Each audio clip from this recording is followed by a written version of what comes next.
6th class. अस्सलाम वालेकुम। कैसे हैं आप? क्या हाल चाल है? उम्मीद है सब ठीक होंगे। आज है 15 जुलाई और बुध का दिन। तो बेटा आपको पता है कि हम अपने सबक की दोहराई कर रहे हैं कि हमने समर वक्त से पहले जो सबक पढ़े थे उनमें से आपके तमाम असबाक मुकम्मल हो चुके हैं, यानी कि आपका फ़र्स्ट टर्म का सिलेबस ख़त्म हो चुका है। तो बेटा ये आपकी इस्लामियत की किताब है, अपनी अपनी किताब खोलें। उसके बाद यहाँ पे फहरिस्त पे देखें कि आपके पास कौन कौन से असबाक हैं। हमारे पास तौहीद, रसालत, आखरत। हमने पिछले हफ्ते इन तीनों चीज़ों के बारे में पढ़ा था, उनकी हमने दोहराई कर ली, उनके बारे में हमने वर्कशीट बना ली।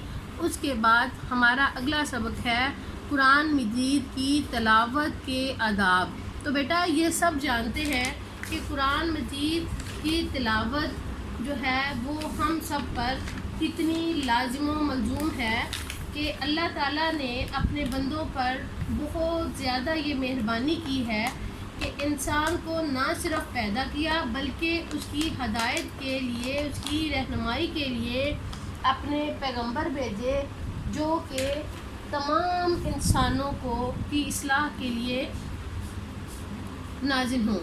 हर दौर में, हर वक्त में एक किताब और एक पैगंबर आया। हर बंदा अपने दौर में उसके ऊपर एक किताब नाजिल हुई। हमारे पास 4 बड़ी किताबें आईं, तौरात, इंजील, ज़बूर और आखिरी किताब जो थी कुरान मजीद। और कुरान मजीद जो कि नबी सल्लल्लाहु अलैहि वसल्लम पर नाजिल हुई, और इसके बाद ना ही कोई किताब आनी है और ना ही कोई पैगंबर आना है, ना ही कोई कौम आएगी।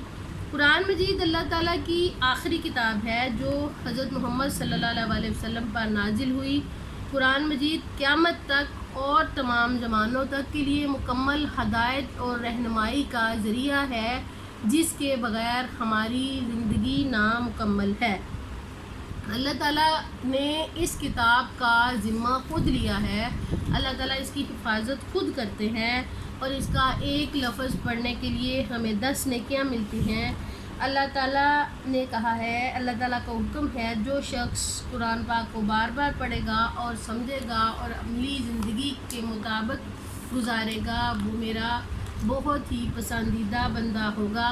तिलावत के आदाब क्या है कि आप कुरान मजीद की तिलावत करते वक्त आपका लिबास पाक साफ़ हो, आपकी वो जगह पाक साफ़ हो जहाँ पे आप कुरान पाक पढ़ रहे हो। आपने वज़ू करना है, आपने कुरान पाक पढ़ने से पहले औज़ु बिल्लाह मिनश शैतानिर रजीम पढ़ना है, फिर बिस्मिल्लाहिर रहमानिर रहीम पढ़ना है। उसके बाद आपने कुरान मजीद जब भी पढ़ना है ठहर ठहर कर पढ़ना है, तेज़ी में नहीं पढ़ना।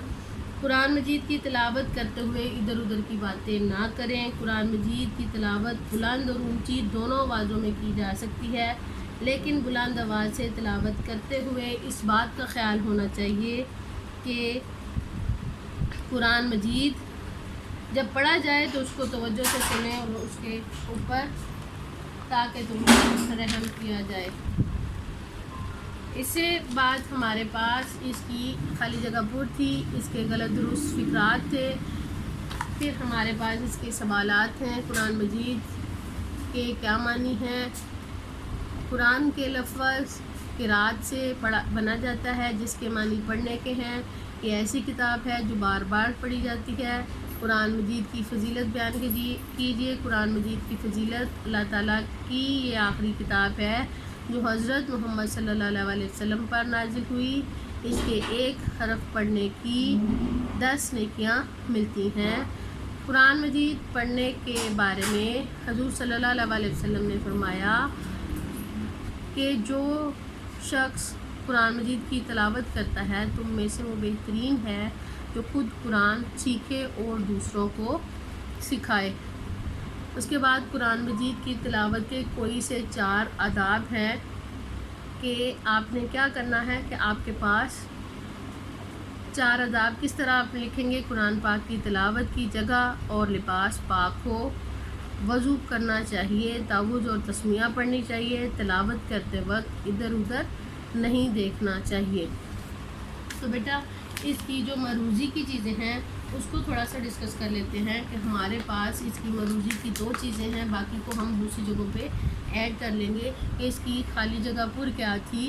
اللہ تعالیٰ نے انسانوں کے لیے ہدایت اور رہنمائی کے لیے ڈیش بھیجے، رسول بھیجے۔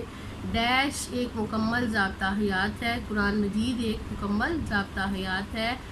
قرآن کا لفظ ڈیش سے بنا ہے، قراتن سے بنا ہے۔ قرآن مجید کی حفاظت کا ذمہ خود ڈیش نے لیا ہے، اللہ تعالیٰ نے لیا ہے۔ آگے ہے قرآن مجید کو ڈیش کر پڑھنا چاہیے، ٹھہر ٹھہر کر پڑھنا چاہیے۔ سارے بچے اپنی اپنی کتابوں کے اوپر اس کو فل کرتے جائیں تاکہ کسی بچے کی خالی جگہ پر مس نہ ہو اور اس کے لیے پریشانی نہ بنے۔ درست اور غلط فکروں کی نشاندہی کرنی ہے۔ قرآن مجید کے معنی ایسی کتاب کے ہیں جو بار بار پڑھی جائے۔ ہاں، تو یہ فکرہ درست ہے، ہم یہاں پہ درست کے ساتھ نشان لگائیں گے۔ اس کے بعد دوسرے نمبر پہ ہے قرآن مجید اللہ کی پہلی آسمانی کتاب ہے۔ جی، ہمارے پاس اللہ تعالیٰ کی 4 کتابیں آئیں، اس میں سے یہ آخری کتاب تھی، پہلی کتاب نہیں تھی، تو یہ ہمارے پاس آپشن غلط ہوا۔ قرآن مجید پڑھنے سے پہلے وضو کرنا چاہیے۔ تو بیٹا جب بھی کوئی کام اللہ تعالیٰ کی عبادت کے ریلیٹڈ ہو تو آپ نے جب بھی اس کو پڑھنا ہو، جب بھی اس کو کچھ کرنا ہو تو آپ کو چاہیے کہ آپ سب سے پہلے وضو کریں، ٹھیک ہے؟ اور یہ بھی ہمارے پاس درست جواب ہوا اس کا، ہم نے اس کے اوپر درست کے اوپر نشان لگانا ہے۔ قرآن مجید پڑھتے ہوئے ادھر ادھر کی باتیں کی جا سکتی ہیں؟ کبھی بھی نہیں بیٹا، جب بھی قرآن مجید آپ پڑھتے ہیں تو آپ کا دھیان ادھر ادھر نہیں ہونا چاہیے، بلکہ آپ کسی پاس بیٹھے ہوئے کی بات کو بھی نہ سنیں اور اس کی نہ کسی بات کا جواب دیں۔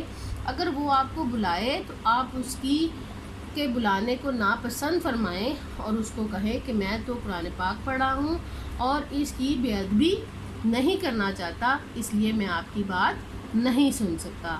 تو یہ بھی آپ کا آپشن غلط ہوا، اس کے اوپر ہم غلط پہ نشان لگائیں گے۔ قرآن مجید پڑھا جائے تو توجہ سے سننا چاہیے۔ ہاں، تو یہ کیا ہے کہ جب بھی قرآن پاک یا اس کے متعلق کسی بھی قسم کی کوئی بات ہو تو آپ اس کو دھیان سے سنیں، اس کے میں سنی گئی باتیں، سنے گئے آداب، سنے گئے عوامل، سنے گئے تجربات جو ہیں اس کے اوپر عملی جامہ پہنائیں تاکہ آپ بھی ان کے اوپر عمل کر سکیں اور دوسروں کو نیکی کی ہدایت کی طرف راغب کر سکیں۔ قرآن مجید کے بعد نہ کوئی کتاب آئے گی اور نہ ہی کسی کتاب نے آنا ہے، ٹھیک ہے؟ اپنا بہت خیال رکھیے گا۔ اللہ حافظ۔ اور آج کی آپ کی ڈائری کیا ہوگی؟ آپ نے اپنے سبق قرآن مجید کی تلاوت کی آداب کو اچھی طرح یاد کرنا ہے اور کتاب کے اوپر لکھے ہوئے سوالوں کو بار بار رف کاپی پر لکھ کر آپ نے یاد کرنا ہے تاکہ آپ کی املا کی درستی ہو جائے۔ اللہ حافظ۔